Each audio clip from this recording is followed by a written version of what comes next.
Hello guys, welcome back to my YouTube channel Meera's Park. Welcome. Soft voice, strong show, infinite spark. Welcome to Meera's Park. നമ്മൾ കഴിഞ്ഞ ദിവസങ്ങളിൽ ഒരു ഞെട്ടിപ്പിക്കുന്ന ഒരു ആത്മഹത്യയുടെ കാര്യം കേട്ടിട്ടാണ് നമ്മളെല്ലാവരും ഉണർന്നിട്ടുണ്ടായിരുന്നത്. അതായത് വിഭജികയുടെ ആത്മഹത്യ. എന്നാൽ ഇന്ന് രാവിലെ നോക്കുമ്പോൾ അതേ സമാനമായ ഒരു രീതിയിൽ അതുല്യ എന്ന് പറഞ്ഞിട്ടുള്ള ഒരു കുട്ടി ഷാർജയിൽ 30 വയസ്സ് മാത്രം പ്രായമുള്ളൊരു കുട്ടി ഷാർജയിൽ മരിച്ച നിലയിൽ കാണപ്പെട്ടു എന്നുള്ളതാണ് ഇന്നത്തെ ന്യൂസ്. വെറും 19 വയസ്സ് മാത്രം പ്രായമുള്ളപ്പോൾ ആണ് ഈ ഒരു കുട്ടിയുടെ വിവാഹം കഴിഞ്ഞത് എന്നാണ് അറിയപ്പെടാൻ കഴിഞ്ഞത്. ഈ ഒരു കുട്ടി ഇപ്പോൾ വിവാഹം കഴിഞ്ഞിട്ട് 11 വർഷങ്ങളായിരിക്കുന്നു. 10 വയസ്സ് മാത്രം പ്രായമുള്ള ഒരു കുട്ടിയും ഈ ഒരു അതുല്യ എന്ന് പറഞ്ഞ ജീവൻ ഒടുക്കിയ ഈ ഒരു യുവതിക്കുണ്ട്. ഈ ഒരു അതുല്യയുടെ ഭർത്താവ് സതീഷ് കടുത്ത മദ്യപാനിയായിരുന്നു. മദ്യത്തിൽ സ്വയം അർപ്പിച്ച് അതിൻ്റെ ഒരു ലഹരി എല്ലാം കൂടെ തലയ്ക്ക് പിടിച്ച് കഴിയുമ്പോൾ ഈ ഒരു അതുല്യ എന്ന് പറഞ്ഞ ഈ ഒരു കുട്ടിയെ എടുത്തിട്ട് അടിച്ച് ചവിട്ടി കൂട്ടി ഒരുപാട് ഉപദ്രവിക്കുമായിരുന്നു എന്നാണ് ഈ ഒരു അതുല്യയുടെ വോയിസുകളിൽ കേൾക്കുന്നത്. നിങ്ങളൊന്ന് കേൾക്കുന്നു. അയാളുടെ കൂടെ തന്നെ അയാളുടെ കൂടെ നിൽക്കേണ്ടി വരുന്ന അവസ്ഥയാണ്. പറ്റുന്നില്ല, സൂയിസൈഡ് ചെയ്യാൻ പോലുള്ള ധൈര്യം എനിക്ക്. ഇന്നലെ നീ വിളിച്ചു വെച്ചതിന് ശേഷം ഞാൻ അമ്മയെ വിളിച്ചിടും. അയാളെ ഉറങ്ങാനായിട്ട് കിടന്നു. ഞാൻ പറഞ്ഞില്ല, ഞാൻ അടുത്ത് മിണ്ടാത്തൊന്നുമില്ലായിരുന്നു. വോയിസ് മാത്രമല്ല, വീഡിയോ ദൃശ്യങ്ങളും എല്ലാ കാര്യങ്ങളും ഈ ഒരു അതുല്യ എന്ന് പറഞ്ഞ കുട്ടി സ്വന്തം സഹോദരിക്കും വീട്ടിലുള്ളവർക്കും എല്ലാം അയച്ചു കൊടുത്തതാണ്, കൂട്ടുകാരിക്കും എല്ലാം അയച്ചു കൊടുത്തതാണ്. ഇത്രയും സഹിക്കാൻ വയ്യാതെ ആയപ്പോഴായിരിക്കണം ആ ഒരു കുട്ടി ഇനി മരിച്ചതാണോ, ഈ ഒരു സൈക്കോ ആയിട്ടുള്ള ഈ ഒരു ഭർത്താവ് കൊന്ന് കളഞ്ഞതാണോ, എല്ലാം നമുക്ക് അന്വേഷിച്ചറിയേണ്ടതുണ്ട്. ഇപ്പോൾ ഒന്നിനും ഒരു വ്യക്തത വന്നിട്ടില്ല. എങ്കിലും നമ്മളിവിടെ കുറ്റപ്പെടുത്തേണ്ടത് ആ ഒരു വീട്ടുകാരെ തന്നെയാണ്. ഇത്രയും കാര്യങ്ങൾ അവിടെ നടക്കുന്നുണ്ട് എന്ന് ഈ ഒരു അതുല്യ വിത്ത് പ്രൂഫ് വീട്ടുകാരെയും ബന്ധുക്കളെയും ഈ ഒരു കൂട്ടുകാരെയും എല്ലാം അറിയിച്ചിട്ടും ആ ഒരു അമ്മ പറഞ്ഞത്, ഈ ഒരു നമ്മുടെ കുടുംബത്തിൽ ഇങ്ങനെ ഒരു ഡൈവേഴ്സോ അല്ലെങ്കിൽ കേസോ കാര്യങ്ങളോ ഒന്നും തന്നെ ഇതുവരെ ഉണ്ടായിട്ടില്ല. അപ്പം നീ അതൊക്കെ ഒന്ന് ശ്രമിച്ച് സഹിച്ച് നിൽക്കണം എന്നാണ് ഈ ഒരു അമ്മ പറഞ്ഞത്. അതായത് അവരുടെ ഒരു മനോഭാവം എന്ന് പറഞ്ഞാൽ, കല്യാണം കഴിപ്പിച്ച് വിട്ടാൽ പിന്നെ ആ ഒരു കുട്ടിയെ പിന്നെ നമ്മൾ തിരിഞ്ഞു നോക്കേണ്ട ആവശ്യമില്ല, അതോടെ അവരുടെ ഉത്തരവാദിത്തങ്ങളെല്ലാം കഴിഞ്ഞു എന്നാണ് ഇവിടെ പറഞ്ഞു വരുന്നത്.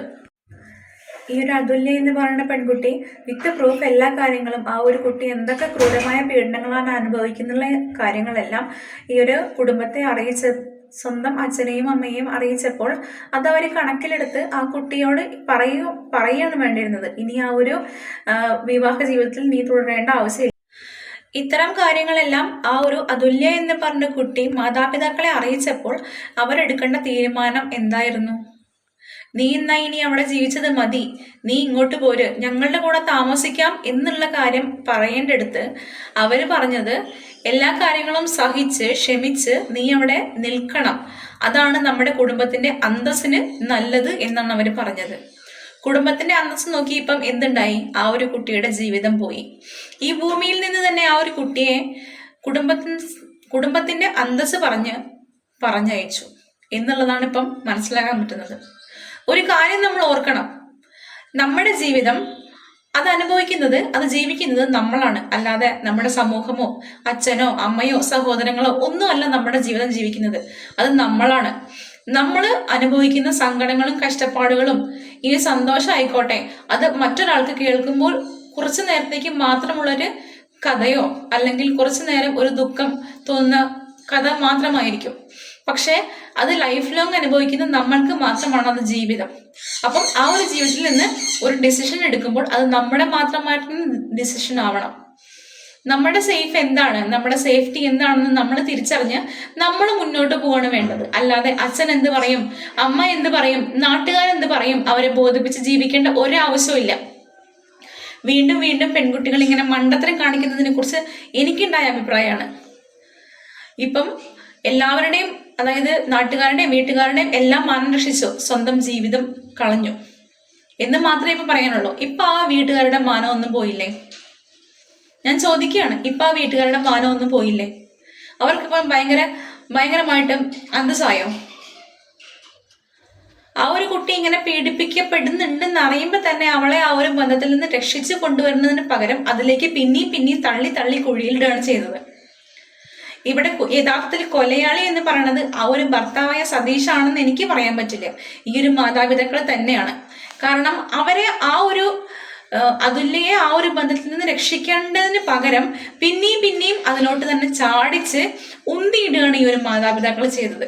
അതൊന്നും ഒരിക്കലും നമുക്ക് അംഗീകരിക്കാനൊന്നും പറ്റില്ല. തീരെ സഹികെട്ടപ്പോഴായിരിക്കും ആ ഒരു അതുല്യ ആത്മഹത്യ ചെയ്തത്. അല്ലാതെ ഇനി കൊന്നതാണോന്ന് ആർക്കറിയാം. എന്തായാലും അന്വേഷണങ്ങളൊക്കെ നടക്കട്ടെ. ഇനിയിപ്പോൾ കൊന്നതാണെങ്കിൽ തന്നെ ഒരു ശിക്ഷയും കിട്ടാനൊന്നും പോണില്ല. നമ്മുടെ ഈ ഒരു നീതിന്യായ വ്യവസ്ഥയൊന്നും കൊടുക്കാനൊന്നും പോണില്ല. ഉറപ്പുള്ള കാര്യം. ജീവിതം പോയ അതുല്യക്ക് മാത്രം അത് പോയി, കൂടെ ആ വീട്ടുകാർക്കും. അപ്പൊ പുതിയൊരു വീഡിയോ ആയിട്ട് കാണുന്നവരേക്കും ബൈ. എൻ്റെ ചാനൽ പുതിയതായിട്ടൊന്ന് കാണുകയാണെങ്കിൽ സബ്സ്ക്രൈബ് ചെയ്യാനും ലൈക്ക് ചെയ്യാനും ഷെയർ ചെയ്യാനും കമൻറ്റ് ചെയ്യാനും മറക്കല്ലേ. അപ്പോൾ ഒരിക്കൽ കൂടി ബൈ.